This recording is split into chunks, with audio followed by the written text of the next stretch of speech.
Memanjatkan atas kehadirat Allah Subhanahu wa Ta'ala, lantaran limpahan nikmat kasih anugerah, kita bisa berkumpul bersama pada acara siang hari ini.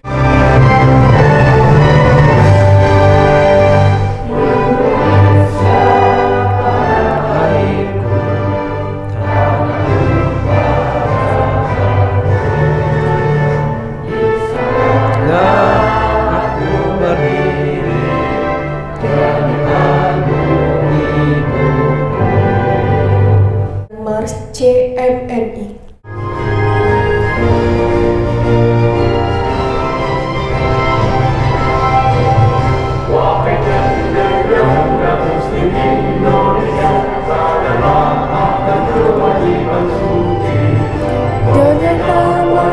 Muslim Indonesia menjadi tiang utama negara yang menegakkan kebenaran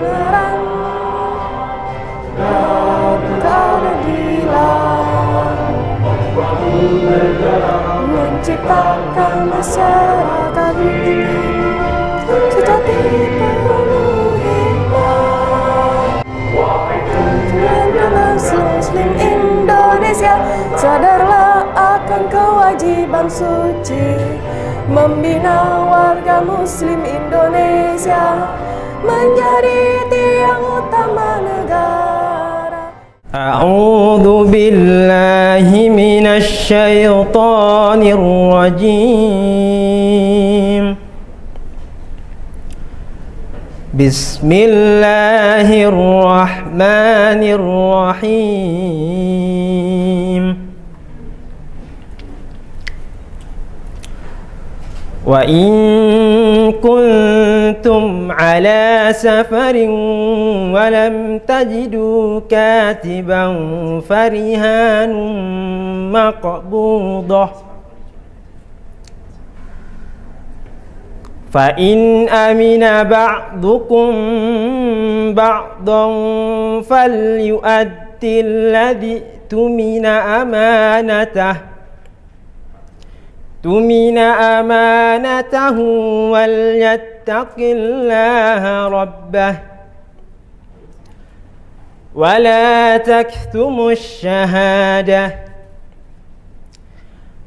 wa man yaktum fa innahu athimun qalbuh wallahu bima ta'maluna alim.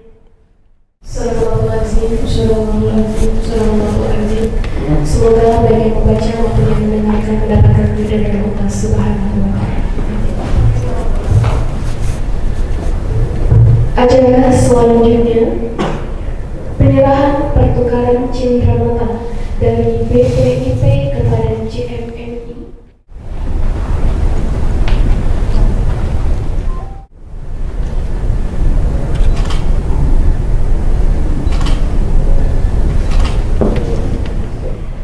Assalamualaikum warahmatullahi wabarakatuh. Bismillahirrahmanirrahim. Wassalatu wassalamu ala rasulillah. Salatu wassalamu daimaini mutalazimaini ila yaumil qiyamah. Asyhadu an la ilaha illallah wahdahu la syarika lahu wa asyhadu anna Muhammadan abduhu wa rasuluhu la nabiyya ba'dahu. Allahumma shalli wa sallim wa barik ala sayyidina Muhammadin wa ala alihi wa sahbihi ajma'in. Dan syukur mari kita sama-sama panjatkan kepada Allah Subhanahu wa Ta'ala atas semua nikmat dan karunia-Nya sehingga kita pada hari ini bisa hadir pada acara seminar nasional dan rakernas pertama DPP CMNI tahun 2021 dalam badan sehat walafiat. Salam hormat dan dari Pak Gubernur kepada Bapak Ibu semua serta rakernas. Mohon maaf dan saat ini beliau juga saat ada rapat yang sudah dan mengingatkan saya kepada Dirut Mental. Mudah-mudahan tidak memenuhi takdim pelaksanaan dan suksesnya acara ini. Salawat dan salam semoga senantiasa tercurah kepada junjungan alam Nabi Nabi Muhammad sallallahu alaihi wasallam, semoga sesuai umat dan tak syafaat khususnya di yaumil qiyamah. Hadirin yang saya hormati, izinkanlah saya dalam kesempatan ini mewakili Bapak Gubernur menyampaikan ucapan selamat datang di Balai Kota. Senang sekali kami bisa bersilaturahim dengan Bapak Ibu semua pada generasi muda harapan bangsa. Atas nama Pemprov DKI Jakarta, saya mengucapkan apresiasi yang setinggi-tingginya kepada para pengurus DPP CMMI yang telah menginisiasi acara seminar ini dan Rakernas pertama dengan mengangkat tema Merajut Ukhuwah Islamiyah dan Sikap Nasionalisme melalui penguatan ideologi Pancasila. Semoga ke depan CMMI Provinsi DKI Jakarta juga bisa bersinergi dan berkooperasi dengan Pemprov DKI Jakarta. Insyaallah, mudah-mudahan kita juga sebagai DKI Jakarta sangat melayani khususnya di bidang mental terkait bantuan hibah terhadap lembaga agama. Ya, di tahun ini perlu saya sampaikan kepada peserta Rakernas untuk bantuan hibahnya nilainya 233 miliar. Seluruh lembaga yang ada di DKI Jakarta kurang lebih ada 102 lembaga yang diberikan hibah di tahun ini, dan tahun depan ada 135 lembaga. Nilainya tahun depan 362 miliar untuk bantuan hibahnya. Jadi kita sangat konsen. Silakan nanti mungkin Bapak Ibu yang punya kegiatan, punya program di lembaganya bisa mengajukan kepada kami Biro Mental untuk kita koordinasi silaturahmi terhadap program-program yang tentunya memberikan manfaat pada warga Jakarta. Khairun nas anfa'uhum linnas, mudah-mudahan menjadikan barokah bagi kita semua.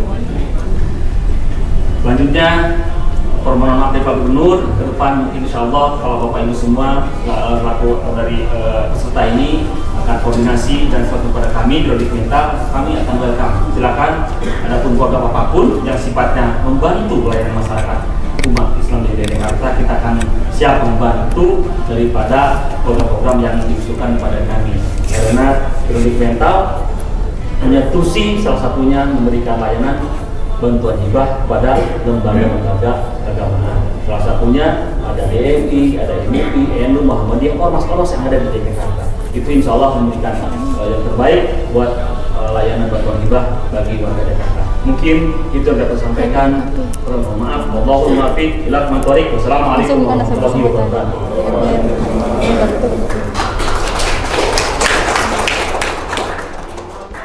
Alhamdulillah, la haula wala quwata illa billah, amma ba'du.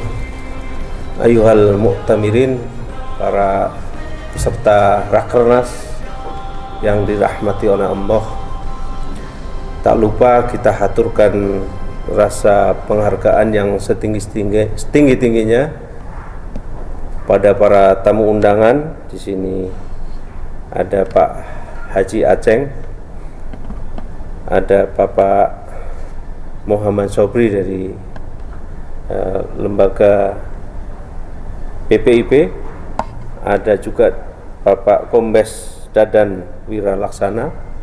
Selamat datang Pak Kombes. Juga ada yang mewakili Bapak Kesbang DKI Jakarta, Bapak Dr. Andes Ahmad Ya'la. Berita-berita di luar dunia sana, Pak, kalau kita searching gitu ya, di Abu Dhabi sekarang semua sistem penulisan pakai kertas sudah tidak ada, Pak. Sudah pakai elektronik semua. Jadi kertas sudah hampir tidak berguna barangkali. Lah nanti 20-30 tahun yang akan datang, konon jantung manusia, otak manusia, dan semua organ tubuh di dalam struktur biologi kita bisa diberi tenaga tambahan yang namanya chip gitu, bisa 10 kali lipat, 100 kali lipat, sampai 1000 kali lipat. Atas nama penasehat CMNI, saya sekali lagi mengaturkan rasa penghargaan yang setinggi-tingginya dan mohon dimaafkan atas segala kekurangan. Billahi taufiq wal hidayah. Assalamualaikum warahmatullahi wabarakatuh. Assalamualaikum warahmatullahi wabarakatuh. Alhamdulillah, puji syukur atas kehadirat Allah Subhanahu wa taala yang telah memberikan rahmat dan karunia-Nya kepada kita semua, sehingga kita dapat hadir di Rakernas Cendekia Muda Muslim Indonesia pada hari ini. Selawat dan salam kita tidak lupa mengaturkan kepada junjungan kita Nabi besar Muhammad SAW beserta keluarganya, para sahabatnya, dan pengikut-pengikut yang setia sampai akhir zaman. Amin.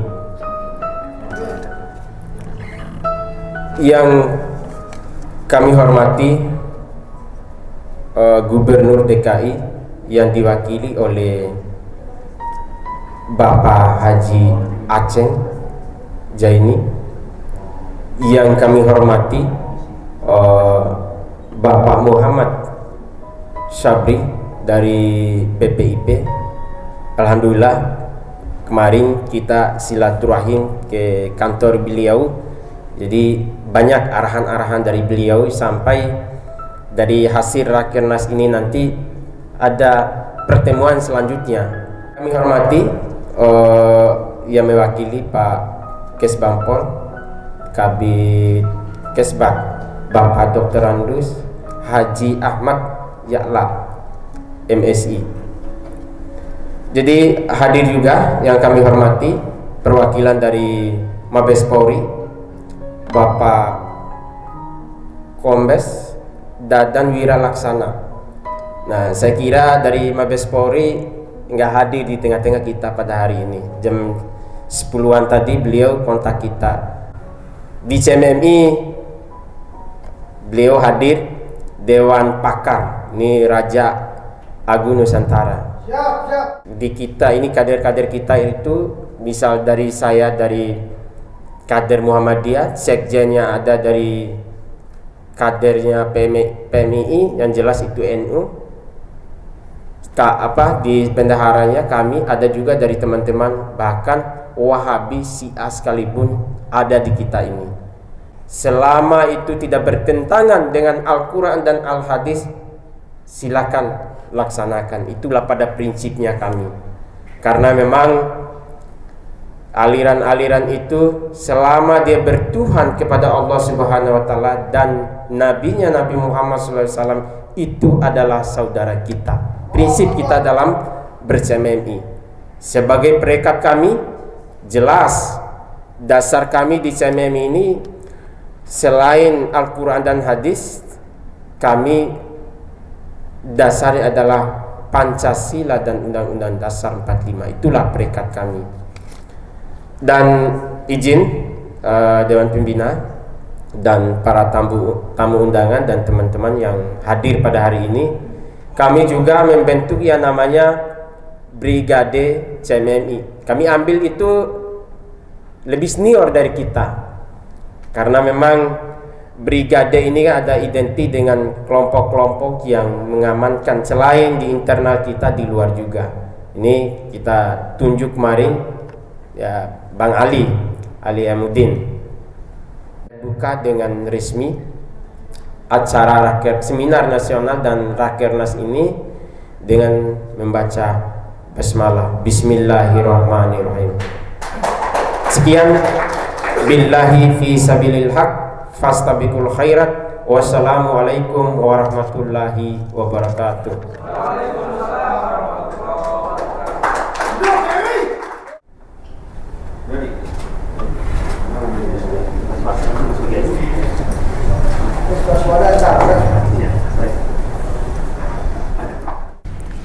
Untuk mempersingkat waktu, mungkin kita mulai saja seminarnya. Wassalatu wassalamu ala asyrafil anbiya'i wal mursalin sayyidina Muhammadin wa ala alihi washabihi ajmain. Bapak Kepala BPIP Profesor Kiai Haji Yudian Wahyudi untuk menjadi salah seorang narasumber. Tapi beliau mohon maaf karena pada saat bersamaan beliau berada di arena utama Ibu di Lampung. Ada satu agenda khusus untuk bersama peserta mutamirin, sehingga beliau mendiskusikan kepada kami sebagai salah seorang bawahannya membenturkan antara Islam dan Pancasila, kira-kira seperti itu. Nah, ini bagaimana kita coba melihat baik dalam konteks historis maupun dalam konteks doktrin ideologi Pancasila yang menjadi kesepakatan bersama para pendiri bangsa, baik sebagai filosofi maupun sebagai al-shawl, ya, dan juga Islam sebagai agama yang dianut mayoritas bangsa ini. Bahkan disebut-sebut sebagai jumlah muslim terbesar di seluruh jagat raya, itulah Islam Indonesia. Karena itu Bapak Ibu sekalian yang saya hormati, pertama-tama saya ingin memulai percakapan kita sore hari ini. Mudah-mudahan ini menjadi salah satu inspirasi kerja-kerja CMMI ke depan. Pertama, bahwa saya ingin mengutip pandangan dan pengandaian salah seorang Indonesianis. Indonesianis ini sebenarnya nama lain dari atau bentuk derivasi dari kajian-kajian orientalis. Kalau pada abad-abad sebelumnya, terutama abad 19 ke belakang, mereka ini disebut kaum orientalis, dan itu disebut-sebut bersaudara kandung dengan proses kolonialisme, kristenisasi di tanah air, dan juga apa yang disebut dengan orientalisme. Ini tiga saudara kembar. Itu sebabnya belakangan mereka tidak mau lagi disebut sebagai orientalis, karena selalu ditautkan oleh dua hal tadi, kolonialisasi dan kristenisasi. Mereka menyebut sebagai ahli-ahli studi Islam untuk kawasan tertentu. Jadi misalnya mereka yang menguasai studi Islam kawasan Afrika, studi Islam kawasan Eropa, studi Islam kawasan Timur Tengah, dan studi Islam kawasan Asia Tenggara, termasuk studi Islam kawasan di Indonesia. Salah seorang Indonesianis yaitu Robert N. Bella. Ini menarik kita renungkan, kawan-kawan muda yang saya hormati, karena beliau melihat bahwa ada keunikan Islam Indonesia ketika membandingkan dengan negeri-negeri muslim yang lain. Dan ini patut kita jadikan sebagai bahan perenungan. Keunikan Indonesia yang pertama, atau muslim Indonesia yang pertama, kata beliau, kalau dilihat dari sisi peradaban, Indonesia tampaknya berbanding terbalik dengan peradaban India. Ini yang menarik. Saat di seluruh dunia, tetapi ketika jejak-jejak peradaban masa silam yang kita telusuri, ternyata kita hanya berjumpa dengan apa yang disebut dengan Borobudur dan Prambanan. Jadi jejaknya adalah Hinduisme, Buddhisme. Jadi antara Indonesia dan India, kata Bella, itu berbanding terbalik dari sisi peradaban. India adalah negeri Hinduisme, Buddhisme, tapi peradabannya adalah jejak-jejak arsitektural Islam. Sementara Indonesia, dia negeri muslim terbesar di seluruh dunia, tetapi jejak-jejak peradabannya adalah Borobudur dan Prambanan, Hindus dan Buddhis. Nah, ini yang menarik. Itu sebabnya, kata Bella, mengingat bahwa perkembangan hari ini Indonesia seperti ini, maka Indonesia ini berpotensi memiliki masa depan yang cemerlang. Jadi Islam Indonesia masa depan. Nah, inilah menjadi tantangan kita, bagaimana secara kualitatif betul-betul bahwa Islam Indonesia ini adalah Islam yang memproduksi tidak hanya sekedar gagasan-gagasan, tapi juga sains dan teknologi. Dan ini adalah tantangan kita sebagai bangsa Indonesia.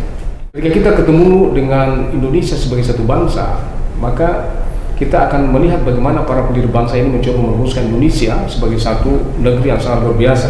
Karena seorang pemimpin masa depan yang mau mengelola Indonesia, dia dituntut juga mempunyai pemahaman dan kuasai seluas bentaran teritorial. Yang kedua, seorang pemimpin masa depan juga dituntut mempunyai kekayaan rohani tentang kepelbagaian atau kemajemukan. Dengan kata lain, saudara-saudara, apapun yang Anda produksi, pikiran-pikiran apapun yang Anda persembahkan di Republik ini, apakah itu pikiran-pikiran ekonomi, pemikiran politik, pemikiran sosial, bahkan pemikiran keagamaan sekalipun, maka harus dan mesti mempertimbangkan aspek kebinekaan. Hanya pikiran-pikiran yang mengapresiasi kebinekaan lah yang bisa tumbuh subur di tanah air. Sebaliknya, pikiran-pikiran apapun yang Anda akan produksi, begitu pikiran politik, ekonomi, budaya, bahkan agama yang mengandaikan tentang atau menabrak kebinekaan, maka pikiran-pikiran itu akan hadir dan lahir di tanah air untuk kemudian ditakdirkan gagal. Nasionalisme itu adalah satu faham kebangsaan yang diikat oleh satu wawasan teritorial. Jadi ada semacam spasialitas, temporalitas. Kita diikat oleh ruang dan waktu. Itulah Indonesia. Sementara Islam adalah sesuatu yang bersifat universal. Jadi bagaimana mendialogkan nilai-nilai keislaman yang bersifat universal, lintas bangsa, lintas teritorial, dengan Indonesia yang sangat spasial temporal. Inilah dibutuhkan kecanggihan-kecanggihan, saudara.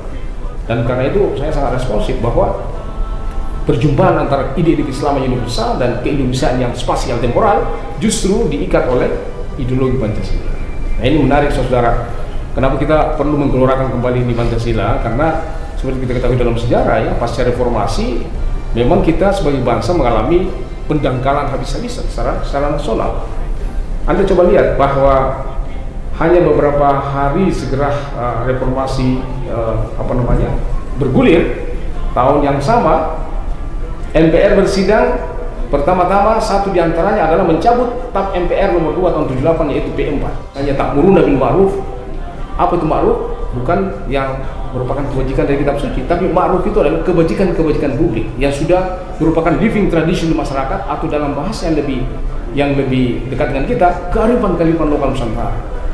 Jadi tidak ada tabrakan antara Pancasila dan kearifan lokal. Nah, di sini mungkin perlu kita gelorakan kembali, saudara, bagaimana saudara-saudara di cendekia muda Muslim Indonesia ini mencoba dengan perjumpaan Islam yang bersifat universal dengan tradisi uruf kearifan-kearifan lokal Nusantara ini didialogkan untuk menguatkan keindonesiaan kita.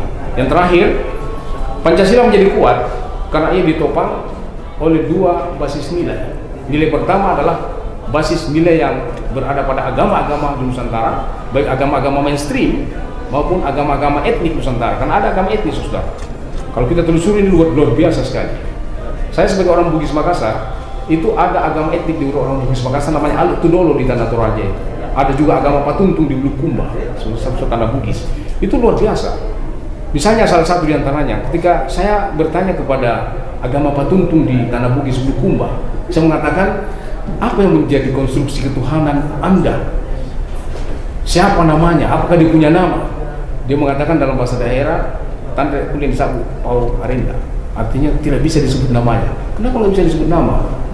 Karena dia mengatakan, karena lidah kita, mulut kita terlalu nista untuk menyebut namanya. Ini kan dahsyat sekali, saudara. Satu bentuk kesadaran ilahi yang tidak sangat mudah untuk mengobrolkan nama-nama Tuhan. Ya, kita refleksi aja, kita sebagai aktivis Muslim misalnya ketemu, sebentar kita rapat ya, insya Allah saya, tapi tidak datang, itu artinya mencoba menjual nama Allah dalam harga yang sangat murah. Orang-orang Kajang, suku-suku Kajang yang di Bulukumba, dia tidak mau menyebut nama itu. Mengapa? Mulut kita terlalu nista untuk menyebut. Biarlah. Kepada Bapak saya persilakan. Assalamualaikum warahmatullahi wabarakatuh. Para moderator, Bapak Sabri dari BPIP, Bapak dan Ibu sekalian yang kami banggakan. Pada kesempatan yang baik ini, kami mewakili pimpinan. Mungkin tadi disampaikan oleh saudara moderator bahwa saya Dirsosbud, mohon maaf, saya Kasubdit mewakili beliau. Dirsosbud sedang ada kegiatan di Polda Lampung, mungkin tadi sama dengan pimpinan Pak Sabri sedang di Lampung juga. Pertama, marilah kita panjatkan puji syukur kehadirat Allah Subhanahu wa Ta'ala atas segala limpahan nikmatnya kepada kita sekalian, sehingga pada siang yang sejuk ini, mungkin di tempat ini kita dingin, kebetulan di luar sana sedang hujan, tentunya ini menambah ikatan kita sesuai dengan tema yang diangkat dalam kegiatan seminar ini, yaitu merajut ukhuwah Islamiyah dalam sikap nasionalisme melalui penguatan ideologi Pancasila. Tadi kami menyimak yang disampaikan oleh Pak Sabri dari BPIP. Mungkin kita sama-sama satu golongan, mohon izin Pak, mungkin beda 10 tahun, tapi kami juga mengalami PMP, dan juga seingat saya dulu SMP, SD itu masih ada ulangan PMP dan pedoman penghayatan pengamalan Pancasila. Jadi P4. Kalau pas lagi ulangan ditanya sila kesekian, butir sekian Pak ya, itu wajib hafal mati kalau dulu. Mungkin kawan-kawan sekalian atau mungkin ibu-ibu dan bapak sekalian juga mengalami hal yang sama. Kegiatan ini di tengah kawan-kawan sekalian cendekia muda Muslim Indonesia, pengamal ajaran Islam di Indonesia. Organisasi ini juga sebuah sarana bagi pemuda Muslim di Indonesia untuk menjadi ukhuwah antara sesama penganut agama Islam dan rangka meningkatkan keimanan, ketakwaan, dan keikhlasan. Karena undangan dan hadirin yang dirahmati Allah Subhanahu wa Ta'ala, kita bersyukur kegiatan seminar nasional dan rakernas ini dapat berjalan meskipun dalam kondisi adanya pandemi COVID-19. Mungkin saat ini juga kita ketahui ada salah satu varian COVID-19 yang sudah mulai masuk di Indonesia, Nah, semoga dengan ketaatan kita dalam menjalankan protokol kesehatan, insya Allah COVID-19 nantinya akan cepat bisa kita tuntaskan, dan kita juga sama-sama memohon doa kepada Allah Subhanahu wa Ta'ala kita memiliki ketangguhan dalam menghadapi COVID-19 dimaksud. Apakah Pancasila itu akan diganti atau masih lanjut ke Undang-Undang 45? Dan saya sebagai pemuda Pancasila itu keberatan Pancasila harus kembali dari awal Undang-Undang 45. Pertanyaannya ini, apakah ada keinginan mengubah Pancasila yang telah disepakati finalisasinya itu di pembukaan Undang-Undang 45 pada tanggal 18 Agustus sidang PPKI ya, Panitia Persiapan Indonesia. Baik, terkait dengan ini pertanyaan singkat tapi ini sebenarnya luas. Ingin merekam katakanlah satu dinamika politik gagasan terakhir yang pernah muncul di tanah air terkait dengan munculnya kembali apa yang kita sebut dalam sejarah pemikiran Pancasila, yaitu Pancasila kemudian diperas menjadi Trisila gitu ya, kemudian menjadi Ekasila, khazan intelektual para pendiri bangsa tentang dasar negara. Makanya saya memulai dulu satu pengandaian yang saya sebut tadi 3 jejak almanak, yaitu 1 Juni, kemudian 20 Juni, kemudian 18 Agustus. Dan itu dirangkum dalam sebuah kepres keputusan presiden Pak Jokowi tahun 2016 nomor 24 ya, tentang hari lahir Pancasila itu 1 Juni. Nah, ini yang menjadi penting kita sebagai cendekiawan ya. Jihad, ijtihad. Ijtihad itu apa? Ada konstruksi intelektual, ada rasionalitas mengapa kita berjihad. Dan yang ketiga, mujahadah, yaitu konstruksi spiritual. Itu sebabnya ketika ada jihad yang tidak di-backup oleh ijtihad rasional dan juga tidak direngkuh dengan spiritualitas kerohanian, itu jihad kebablasan, saudara. Terima kasih. 1 menit. Assalamualaikum warahmatullahi wabarakatuh.